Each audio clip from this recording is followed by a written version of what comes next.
श्रीमान प्रभाकर जी, श्री शिवानंद जी, मंच पर विराजमान सभी वरिष्ठ महानुभाव,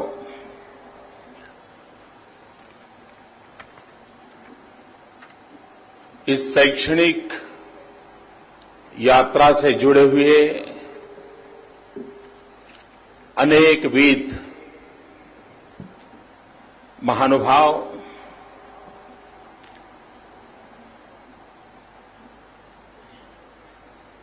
स्वस्थ हिंदुस्तान, हेल्दी इंडिया, ये सपना साकार करने का काम जिन नौजवानों के माध्यम से होने वाला है, वैसे सारे यहां के सभी विद्यार्थी मित्रों,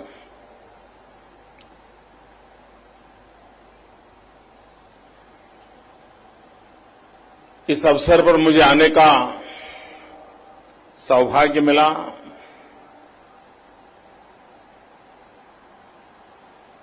मेरा स्वागत सम्मान किया गया।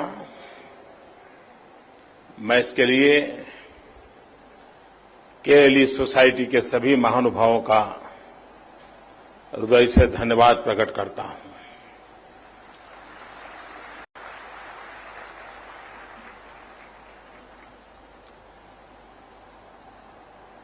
मित्र, समाज जीवन में अलग अलग ज्ञाति बिरादरी में कोई न कोई सामाजिक काम चलते हैं और ज्यादातर समाज का संगठन राजनीतिक गतिविधियों के लिए किया जाता है। समाज को एकत्र करके, समाज का विश्वास जुटा करके राजनीतिक जीवन में प्रगति करने के लिए समाज की भावनाओं को जोड़ करके हिंदुस्तान के हर कोने में प्रयास होते हैं। लेकिन कुछ ऐसे महापुरुष पैदा होते हैं जो बहुत दूर का सोच सकते हैं, और जब वो कार्य आरंभ करते हैं, समकालीन लोगों को अंदाज तक नहीं आता है कि ये छोटा सा प्रयास कितनी बड़ी क्रांति का कारण बन जाएगा।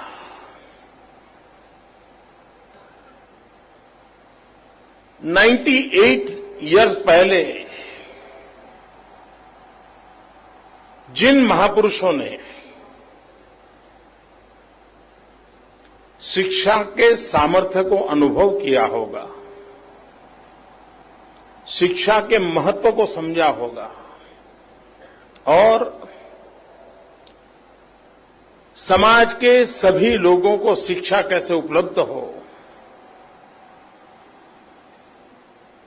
किसान परिवार में भी शिक्षा कैसे पहुंचे, ये सपना देख करके जिन्होंने इस केएलई का बीज बोया होगा, मैं आज उन सभी दीर्घदृष्टा महानुभावों को नतमस्तक होकर के प्रणाम करता हूं, वंदन करता हूं।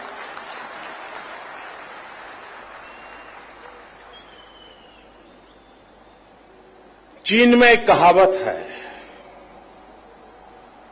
कि जो 1 साल का सोचता है वो अनाज बोता है, जो 10 साल का सोचता है वो फलों का पेड़ उगाता है, लेकिन जो पीढ़ियों का सोचता है वो मनुष्य को बोता है। ये केएलई ने, इस सोसाइटी ने मनुष्य बोने का पवित्र काम किया है ताकि शिक्षा और संस्कार के माध्यम से सशक्त व्यक्ति के द्वारा सशक्त समाज और सशक्त राष्ट्र का निर्माण हो और पीढ़ियों तक इसके सुफल मिलते रहें। जब प्रारंभिक समय में इसको प्रारंभ किया होगा, कितनी कठिनाइयां आई होगी। किसी एक संस्था को, एक संगठन को 100 साल करीब करीब चलाना, ये छोटा काम नहीं है। कितने उतार चढ़ाव आते होंगे, कितने आरोप प्रत्यारोप होते होंगे, उसके बावजूद भी सबने मिलकर के इस कार्य का निरंतर जो विकास किया है, विस्तार किया है। इसलिए विशेष करके जेएन मेडिकल कॉलेज की गोल्डन जुबिली ईयर पर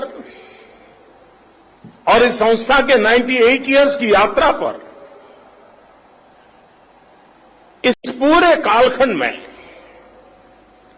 जिस किसी ने योगदान दिया है, वे सभी अभिनंदन के अधिकारी हैं। बेलगांव शिक्षा के कारण और विशेषकर से केएलई सोसाइटी के कारण एक प्रकार से लघु भारत बन गया है। हिंदुस्तान के हर कोने से, हर भाषा भाषी, हर खान पान वाले विद्यार्थी पिछले 5-6 दशक से बेलगांव आते रहे हैं और इसके कारण ये बेलगांव का शिक्षा धाम, ये सरस्वती का धाम न सिर्फ बेलगांव का, न सिर्फ कर्नाटक का, लेकिन पूरे हिंदुस्तान में अपनी पहचान बना चुका है, एक आस्था का निर्माण कर चुका है। किसी भी समाज को अगर आगे बढ़ना है,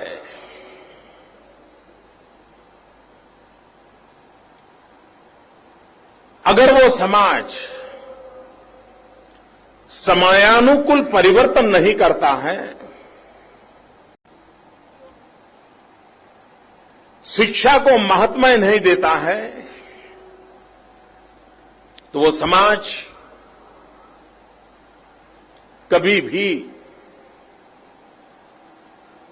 प्रगति नहीं कर सकता है। और शिक्षा ये सबसे पहला क्षेत्र होता है जो आने वाले युग के बदलाव को भांप सकता है। जैसे व्यापारी अगली सीजन का अंदाज लगा सकता है, ज्यादा से ज्यादा अगले साल का अंदाज लगा सकता है, वैसे शिक्षा से जुड़ा हुआ व्यक्ति आने वाली पीढ़ियों की परिस्थितियों को भांप सकता है और उसको अनुमानित करके अगर आज से व्यवस्थाएं विकसित करता है तो परिवर्तन का बहुत बड़ा कारण बन जाता है। चीन में अंग्रेजी भाषा की कोई शुरुआत ही नहीं हुई थी। जब दुनिया इंफॉर्मेशन टेक्नोलॉजी की ओर चल पड़ी, ग्लोबल इकोनॉमी का एरा शुरू हुआ, तो चाइना को लगा कि वहां पर प्राइमरी स्कूल से ही बच्चों को अंग्रेजी सिखाना पड़ेगा, उनको आईटी प्रोफेशन में लाना है, क्योंकि दुनिया में अगर टिकना है। और बहुत ही कम समय में उन्होंने अपनी परंपराओं को संभालते हुए अपने आप को स्थिति में जोड़ दिया। एक समय ऐसा था, आज से 30 साल पहले चाइना की कोई यूनिवर्सिटी विश्व में जानी नहीं जाती थी। 30 साल के भीतर भीतर दुनिया की टॉप मोस्ट यूनिवर्सिटीज में उन्होंने अपनी 10 यूनिवर्सिटी को खड़ा करके रख दिया। सरकार कोई भी हो, उस सरकार के मन में एक जिजीविषा होनी चाहिए, एक महत्वाकांक्षा होनी चाहिए कि हमारा देश भी शिक्षा के क्षेत्र में दुनिया में अपना नाम रोशन क्यों न करें। और हम वो लोग हैं जो ज्ञान के उपासक रहे हैं। विश्व में यूनिवर्सिटी की जो कल्पना है उसकी उम्र करीब करीब 2800 हुई है। 2800 साल का लंबा इतिहास यूनिवर्सिटी एजुकेशन का है। और हमारे ही देश में कभी नालंदा, तक्षशिला, वल्लभी, ये यूनिवर्सिटीज ने पूरे विश्व में अपना लोहा जमाया था। 2800 साल में से 1600 साल इस ज्ञान की दुनिया में भारत का रुतबा रहा था। दुनिया के वल्लभी उस जमाने में गुजरात का हिस्सा समुद्री तट पे 80 देशों के स्टूडेंट सदियों पहले वहां पढ़ते थे। लेकिन गुलामी के कालखंड में हम हमारी वो विधा खो चुके हैं। और एक प्रकार से जैसे हम आश्रित बन गए। लेकिन आजादी के तुरंत बाद ऐसे इस क्षेत्र पर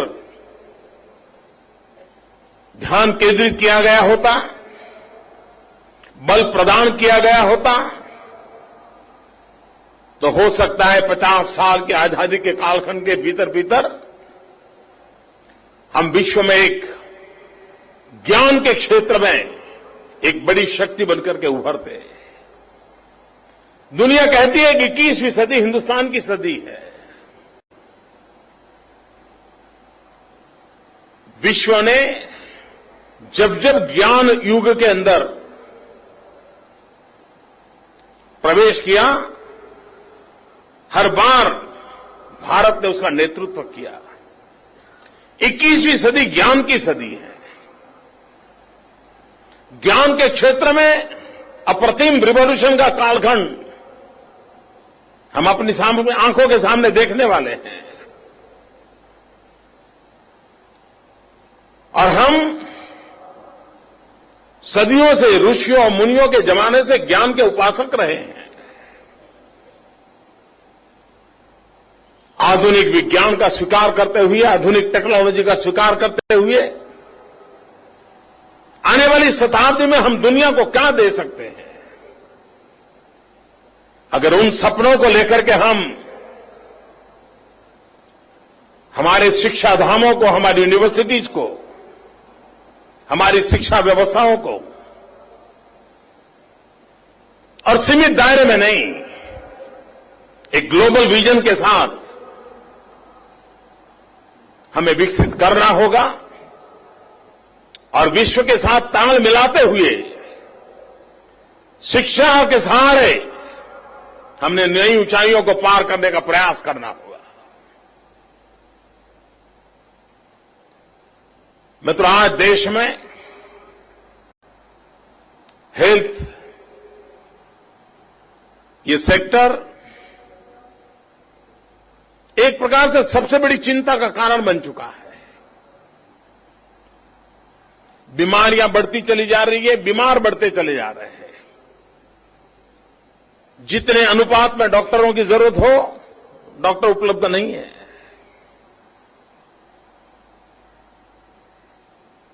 हेल्थ सेक्टर में अनेक प्रकार की सर्विसेज डेवलप हुई है। पैरामेडिकल स्टाफ, उसकी भी देश में बहुत बड़ी कमी महसूस हो रही है। आप कल्पना कर सकते हैं, एक तरफ देश में 65% जनसंख्या 35 से कम आयु की है। We are youngest country in the world.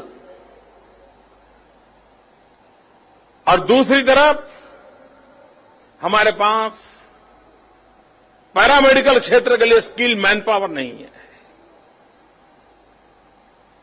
जितनी आवश्यकता डॉक्टरों की हो गई है, उतनी ही ज्यादा पैरामेडिकल स्टाफ की हो रही है। जितनी मात्रा में आवश्यकता पैरामेडिकल स्टाफ की हो गई है, उतनी ही हेल्थ सेक्टर में टेक्नोलॉजी की हो गई है। मित्रों, आज भी बहुत बड़ी मात्रा में मेडिकल इक्विपमेंट्स हमें विदेशों से लाने पड़ते हैं। क्या हमारे देश के नौजवानों में वो सामर्थ्य नहीं है? जिस प्रकार से ह्यूमन रिसोर्स डेवलपमेंट की आवश्यकता है, उसी प्रकार से जब टेक्नोलॉजी ने मेडिकल साइंस को पूरी तरह प्रभावित किया है, मेडिकल साइंस बिना टेक्नोलॉजी एक कदम आगे बढ़ सके ऐसी स्थिति नहीं रही है। कोई जमाना था हाथ की नाड़ी देख करके, दवाई देख करके आदमी ठीक होता था।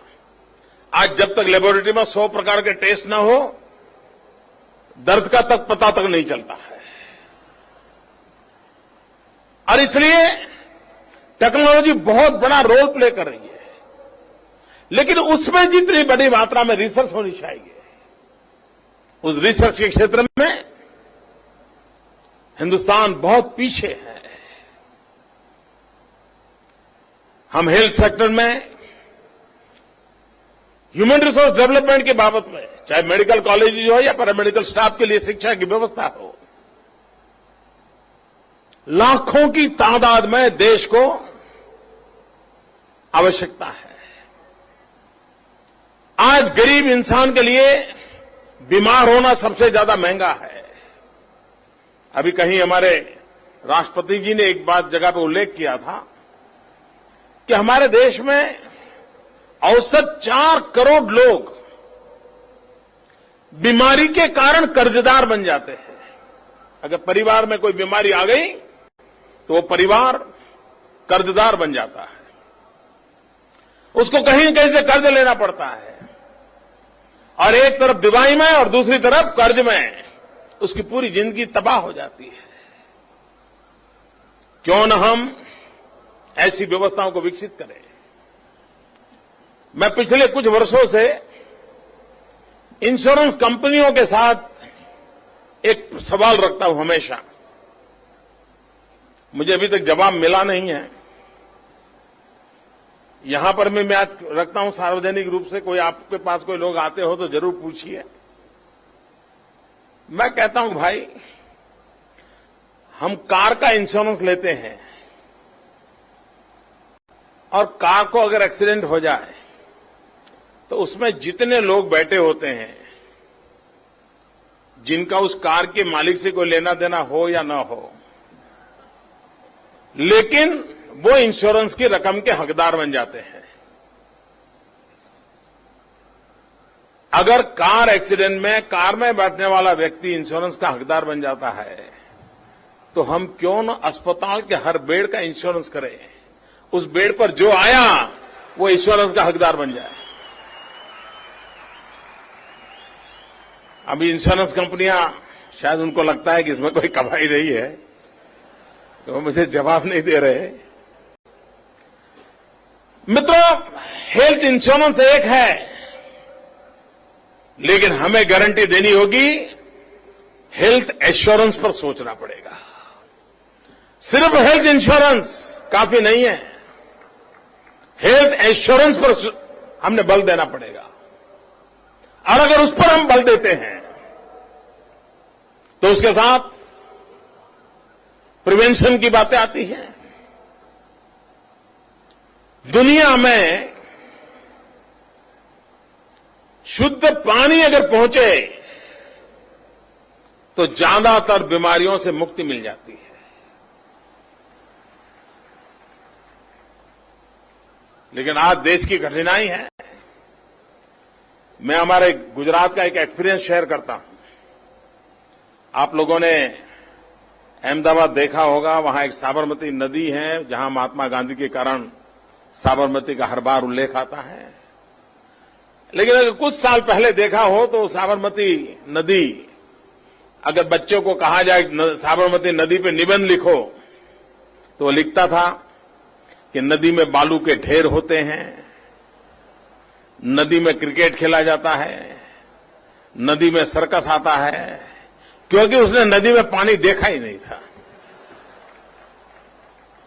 मतलब हमने रिवर ग्रिड किया, नदी साबरमती पानी नर्मदा का ले आए और नदी को जिंदा किया। आप कभी जाएं तो देखने जैसा है। अब दुनिया की नजरों में तो यही है कि हमने साबरमती नदी में नर्मदा का पानी ला करके शहर की शोभा बढ़ा दी, दोनों तरफ नदी बह रही है, आनंद आता है। लेकिन इतना एक छोटा सा प्रयास ने क्या परिणाम लाया? सारे वाटर टेबल ऊपर आए। पहले 2500-3000 टीसीएफ वाला पानी पीते थे, पानी ऊपर आने के कारण शुद्ध पानी मिलने लगा, क्वालिटी ऑफ वाटर एकदम से चेंज हो गया, टीसीएफ एकदम से डाउन हो गया, नियर टू बिस्लरी वाटर ऐसा पानी नलके में आने लग गया। उसका परिणाम ये आया कि वाटर टेबल ऊपर आने के कारण हमारे अहमदाबाद म्युनिसिपल कॉर्पोरेशन का हर वर्ष 15 करोड़ रुपया बिजली का बिल कम हो गया। लेकिन उसके साथ साथ कभी 5 दिन 7 दिन लगातार बारिश होती थी तो हमारे अस्पताल भर जाते थे, लोग बीमार हो जाते थे, और डॉक्टर भी जब बारिश आती है तो बातचीत करते, देखिए सीजन अच्छी है,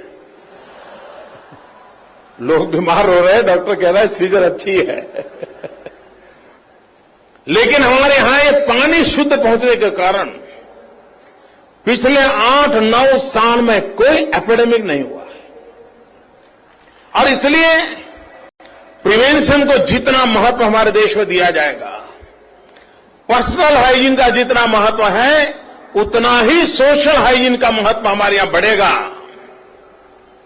एक बार बीच में पाकिस्तान का एक रिपोर्ट आया था, वहां पर जो बच्चे मरते हैं, बच्चे छोटी उम्र में, उसमें से 40% बच्चे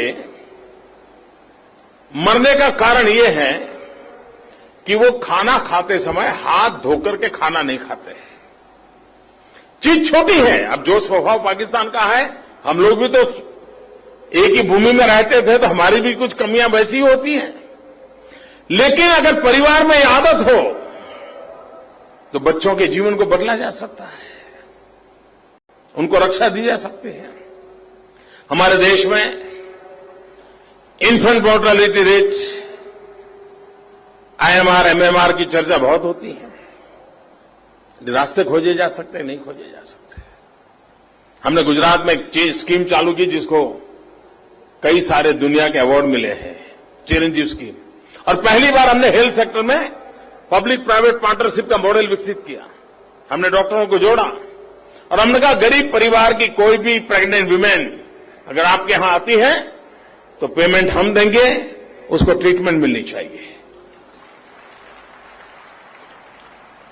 और उसके कारण मां की जिंदगी बच गई, बेटे की जिंदगी बच गई, बच्चों की जिंदगी बच गई। और इतना ही नहीं, कोई एक समय था हमारे यहां इंस्टीट्यूशनल डिलीवरी कभी 40%, 45% हुआ करती थी, आज इंस्टीट्यूशनल डिलीवरी करीब 96% पर हमने पहुंचा दी। तो हमने हमारी समय की मांग को देखते हुए सरकारों के द्वारा पब्लिक प्राइवेट पार्टनरशिप के मॉडल को हम किस प्रकार से आगे बढ़ाते हैं। गांव के अंदर डॉक्टरों को जाने के लिए हम कैसे प्रोत्साहित कर सकते हैं, मोबाइल अस्पताल का नेटवर्क कितना ज्यादा हम इफेक्टिव बना सकते हैं, तो गरीब व्यक्ति को हम अपने आप एक स्वस्थ हिंदुस्तान का सपना देख करके हम बहुत कुछ कंट्रीब्यूट कर सकते हैं। मित्रों, 5 साल के बाद महात्मा गांधी के 150 वर्षवीं जयंती आएगी। गांधी को 150 साल होंगे। गांधी ने जीवन भर एक बात के प्रति बहुत ही आग्रही थे वो, और वो था सफाई, स्वच्छता। गांधी अपने आश्रम में इस बात के बड़े आग्रही रहते थे, जहां भी जाते इस विषय पे जरूर आग्रह से बोलते थे। क्या हिंदुस्तान गांधी 150 एक मिशन लेकर के पूरे आने वाले 5 साल पूरे हिंदुस्तान में सफाई, स्वच्छता, इस पर बल दे सकता है? हेल्थ के लिए यह सबसे बड़ी बात होती है जो परिवर्तन लाती है। और 2022 में हमारे देश की आजादी के 75 साल होंगे, 75 इयर्स होंगे। अमृत पर्व का अवसर आएगा। क्या हम अभी से 2022 में हेल्दी इंडिया का सपना लेकर के व्यवस्थाएं विकसित कर सकते हैं क्या? ये इससे बड़े कोई मोटिवेशन के लिए कोई प्रेरणा नहीं हो सकती कि एक तरफ गांधी हो, एक तरफ आजादी के 75 साल हो। हम उस बात को लेकर चल सकते हैं। कुछ छोटे छोटे प्रयास होते हैं जो बहुत बड़ा बदलाव लाते हैं। गुजरात में हमने एक प्रयोग किया एनिमल हॉस्टल का। ये यूनिक है। हमारे देश में बच्चों के लिए स्कूल में पढ़ने के हॉस्टल है। गुजरात में हमने कंसेप्ट शुरू किया एनिमल हॉस्टल। गांव के बाहर एक हॉस्टल बनाया और उस गांव के जितने 900 एनिमल्स थे, कैटल्स थे, उन सबको हॉस्टल में रखा और उस हॉस्टल के मैनेजमेंट के लिए कुछ लोगों को रख लिया। हमारे देश में आज भी घर के सामने गांव में 3-4 पशु खड़े होते हैं, जगह कम होती है। पशु के कारण जितनी बीमारियां आनी चाहिए वो सारी बीमारियां आती हैं, गंदगी होती है। लेकिन गांव के लोग ऐसी जिंदगी जीने के आदी हो गए हैं। हम उसमें बदलाव चाहते थे। एनिमल हॉस्टल बनाने के कारण गांव साफ सुथरा रहने लगा।